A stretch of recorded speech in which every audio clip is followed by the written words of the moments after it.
So yeah, we are decidedly in the Chase zone. As Julian says, we have 8 pissed off people, all basically with the same views, who are all sitting in a circle and similarly inconvenienced with the fact that they are being held and they all have better things to do. Yeah.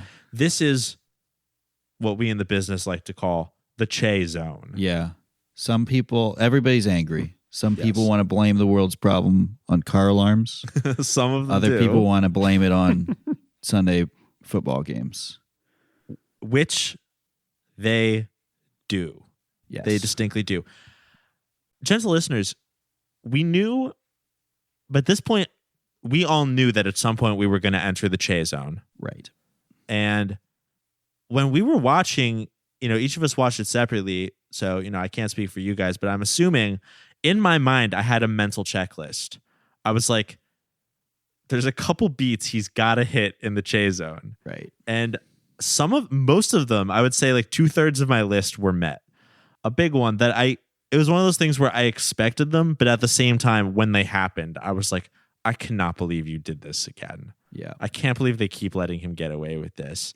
And one of them was when a character complains about how stupid football is. Yes.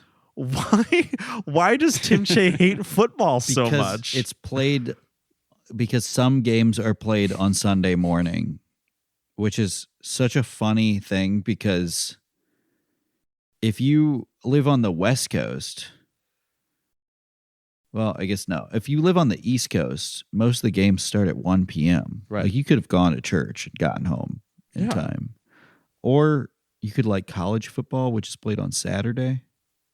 It's just a really funny thing to just be like, oh, I bet you get up every Sunday to watch football instead of going to church to worship God.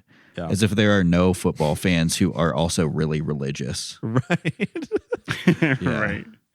Well, the most... He said football players in his movies. Yes. Yeah, exactly. He also noted basketball fan. Yeah. He's done literally 2 movies about basketball. And to be like, basketball's the best. You have interests. Sure, but... You have interests outside of Christianity, right? Like, what is wrong with you? From a guy who is making movies. Yeah, and the most egregious hatred of football was in the movie Gone, where there's literally a character monologuing in voiceover, mocking you, the audience, saying, but you have to get up and watch football. You love football. In literally that tone of voice. Whereas in this game, they don't even mention the Sundays thing from what I remember, but he just says like, oh, and you make, we get you, I think it's for the media guy talking. Yeah, it absolutely is the media guy talking. And he says, we get you excited about football, which is just a bunch of guys tackling each other. It's like, what? Does he include it in his list too when what's that guy's name? Mark, who's listing off how much TV he watches because David tries to get him to add it up to be like, right. Christianity has been an unbelievable cult, but that's really all it is. It's interesting that you would say that, Mark. Can I ask how many hours at night you spend watching television? Why? Just humor me. How many hours a night? I don't know, 2 to 3. It's my job. And in the mornings before you go to work? An hour. We all do. And how about sports on the weekend? 3 hours of football, 6 if both games are good. What does it have to do with anything? Well, I'll tell you. You spend roughly 27 hours a week watching the product of Sydney's media empire bowing down to the glowing electronic rectangle.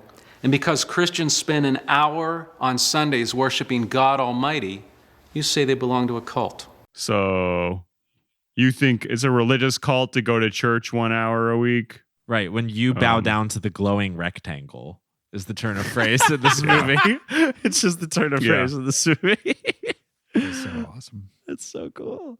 I wanted somebody to be there, like me, for example, and be like, "You can do both." Yeah, you can do both. You can watch TV.